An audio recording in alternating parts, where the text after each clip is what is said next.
ایک دفعہ کا ذکر ہے کہ ریحانہ نامی ایک گھریلو خاتون اپنی چھوٹی سی گھر میں رہتی تھی۔ وہ سارا دن گھر کے کاموں اور بچوں کے پرورش میں مصروف رہتی، لیکن اس کے دل میں ہمیشہ یہ خواہش تھی کہ اس کی اپنی بھی کوئی پہچان ہو۔ ایک دن ریحانہ نے سوچا کہ وہ اپنے ہاتھ میں موجود موبائل کا صحیح استعمال کرے گی۔ اس نے بسم اللہ کی اور یوٹیوب پر اپنا چینل بنایا۔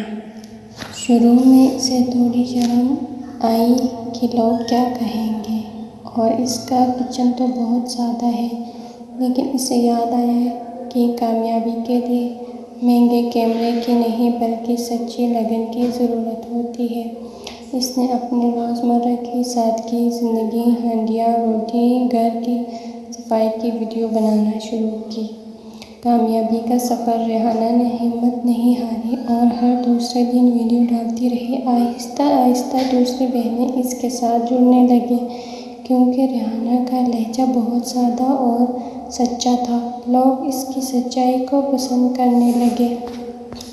کچھ مہینوں کی محنت کے بعد ریحانہ ایک کامیاب یوٹیوبر بن گئی۔ اب وہ نہ صرف اپنے شوہر کا ہاتھ بٹاتی ہے بلکہ اپنے بچوں کا مستقبل بھی بہتر بنا رہی ہے۔